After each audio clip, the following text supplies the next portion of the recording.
Stan! Here we are in the man cave. Did you miss me last weekend? I couldn't be bothered. I was doing other things. I did put a short on my channel, but someone made a comment that I wasn't happy about, so I just took it down. So don't worry about it.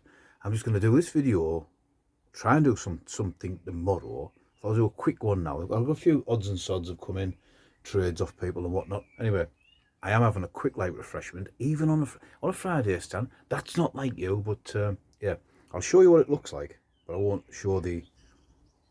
and apparently, the way you drink it is by taking a big gulp.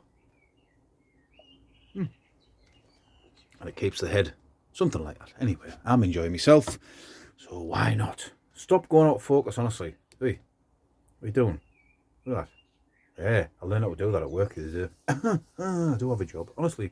So, I have had a few things in this week that have come to me, freebie. This one, bloody hell, stuck to the floor, that. What's going on here? I must have had something underneath it. This was from a friend from work. It's a French, thanks to Military Collectibles, who identified it for me. Something fell out of it there.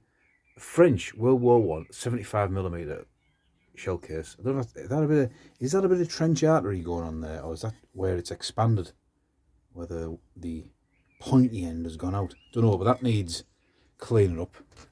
There's a drone pin, must have been in it.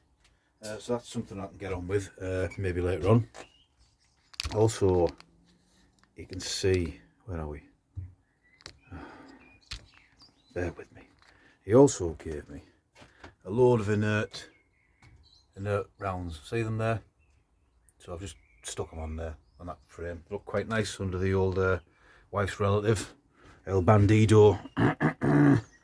Don't tell her I said that. Anyway, so today's little vid is I can't resist certain types of military surplus helmets, and the Czechoslovakian VZ53 is one of them, simply because I think they've got quite a nice look to them. They are very similar to the SSH-40. You know, a lot of the Warsaw Pact countries did do a version of the SSH-40, so it is very similar. That I think it's almost identical. I do have an SSH-40 in here for comparison. Shall I get it? All right, then I will. Give me a minute. Should have got this done before I see. Oh, hang on a minute, hold me back. SSH-40, here's one. Right. Too much stuff. So there's your SSH-40 comparison side by side. So yeah, slightly different. Shape wise, got a deeper bottom to it. Rivets are in a different place. But I don't know. I mean, if you think of that film The Cross of Iron, where they got Bulgarian helmets, I'd have been better off wearing those, wouldn't it? But anyway, I do digress as always. So this is a 1956 and the cross swords of the Czech military. It is a 53 version.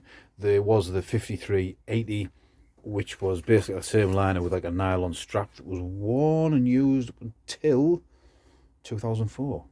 And this is a bloody small size. You can see it's like a little tiny, it's like lost in there, isn't it? And that's at the maximum width. And I did try it on my wife's head, and she has got a tiny little peanut shell of a head, and it's nearly too small for her. So I don't know what sort of soldier was wearing this.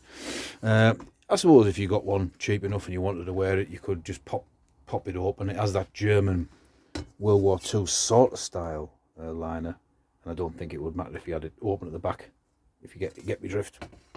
So a little bit of history on these. Even though I've done it before, I am now the owner of 1, 2, 3 or 4 of them, and the type of helmets that I buy for like trade, and just if I get them cheap enough.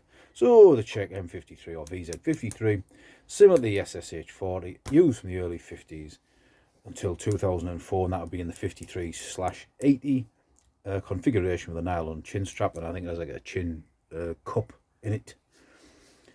The former users are Albania, Czechoslovakia, Iraq, North Vietnam. Current users the Afghanistan Military Police, Cuba, Egypt, Slovakia, and Steel Helmet Stand Shed Quarters. Ha! Get it? Anyway, so how much did you pay for it, Stan? £19 off eBay. These are one of those helmets that are still military surplus. Probably never will become true collectibles, but then you never know. But the prices on the likes of eBay do seem to vary wildly. If I see them for around £19-20, a little bit more, I'll buy them. This one had been on eBay for ages. It might have been £20 actually, and it'd been on eBay for like months. And I was just watching it, and I thought, I can't remember what he wanted for it. The person selling it, or she, whatever she wanted to sell it for, and I just thought, well, I'll knock a bit off. If I can get it for £19-20, then it's a good display piece for a Cold War setup, and also it's something that I may or may not trade out to the many people that I'm in contact with. I will do some other videos this weekend. It's just, but at the minute, we're just having a little stalemate stand. Oh, you saw what that was, didn't you? You're not supposed to advertise on eBay, YouTube. So this is Stan, and I will, of course, have a drink. And it is very light and very refreshing, and I will, of course, see ya.